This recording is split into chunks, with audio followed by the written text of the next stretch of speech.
ஸ்ரீ கர்க சம்ஹிதை மாத்துர்ய காண்டத்தின் 10ஆம் அத்தியாயம்.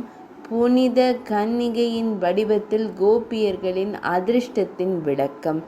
நாரத மாமுனிவர் கூறினார், இப்போது புலிந்தா கொல் கோபிய நிலையை அடைந்த பீல் சாதி பெண்களை குறித்து நான் விவரிக்கிறேன்.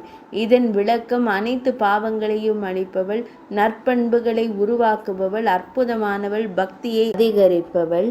சில புலிந்தர்கள் விந்தியாச்சல காடுகளில் வசித்து வந்தனர்.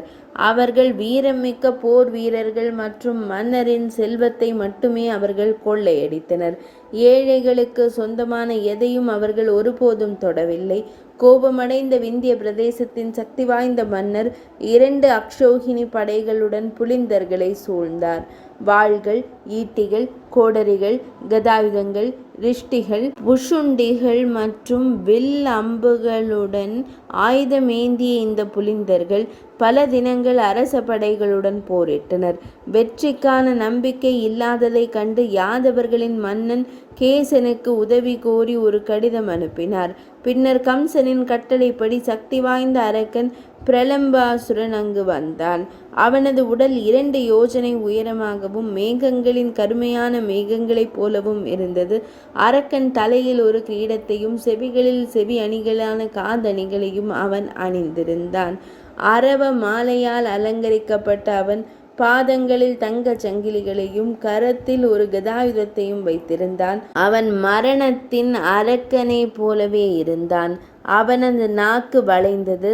அவனது தோற்றம் பயங்கரமானது. அது மலைப்பாறைகளையும் பெரிய மரங்களையும் தனது எதிரிகள் மீது வீசுவது. பயந்து தோற்கடிக்கப்பட்ட விந்திய மலை தனது படையுடன் திடீரென போர்க்களத்தை விட்டு ஓடிவிட்டது. ஒரு யானை சிங்கத்தை கண்டு ஓடுவது போல. பின்னர் பிரலம்பாசுரன் அந்த பழங்குடியினர் அனைவரையும் தன்னுடன் அழைத்து கொண்டு வடமதுரைக்கு திரும்பினான். அவர்கள் அனைவரும் புலிந்த கம்சனின் ஊழியர்கள் ஆனார்கள். ருபேஸ்வரரே, அவர்கள் அனைவரும் தங்கள் குடும்பங்களுடன் காமகிரியில் குடியேறினர். பகவான் ஸ்ரீ ராமபிரானின் சிறந்த வரத்தால் அந்த புலிந்த பெண்கள் தங்கள் இல்லங்களில் தெய்வீக மகள்களாக தோன்றினர். அவர்கள் சிலை செய்யப்பட்ட லக்ஷ்மியைப் போல வணங்கப்பட்டு போற்றப்பட்டனர். பகவான் ஸ்ரீ கிருஷ்ணரின் காட்சி அவரது இதயத்தில் அன்பின் வலியை எழுப்பியது. அந்த புலிந்த கன்னி பெண்கள் இறைவனின் மகிமையான பாதங்களில் தலைகளில் அன்பால் மூழ்கியுள்ளனர். அவர் அவற்றை அணிந்து கொண்டு இரவும் பகலும் அவற்றின் தியானத்திலும் தவத்திலும் மூழ்கியிருந்தார். இறைவனின் அருளால் அவளும் ராசலீலையை அடைந்து பிரபஞ்சத்தின் இறைவனான சர்வ வல்லமை உள்ள மிகவும் பரிபூரணமான பகவானான ஸ்ரீ மகாவிஷ்ணு வடிவத்தில் உள்ள பகவான் ஸ்ரீகிருஷ்ணரை என்றென்றும் அடைந்தாள். புலிந்த மகள்கள் பகவான் ஸ்ரீ கிருஷ்ணரின் தாமரை பாதங்களின் அரசவையை பெற்றிருப்பது எவ்வளவு பெரிய அதிர்ஷ்டம்! இது தேவர்களுக்கு கூட மிகவும் அரிதானது. இறைவனின் மிகச்சிறந்த தாமரை பாதங்களில் உறுதியான பக்தி கொண்டவர் இருவரில் ஒருவரும் அல்ல. அவர் பிரம்மதேவரின் பதவியை விரும்புகிறார். மகேந்திரனின் ஸ்தானத்தை அல்ல. நித்திய இறையாண்மை கொண்ட பேரரசரின் பதவியை அல்ல. பாதாள உலகத்தின் ஆதிக்கத்தை அல்ல.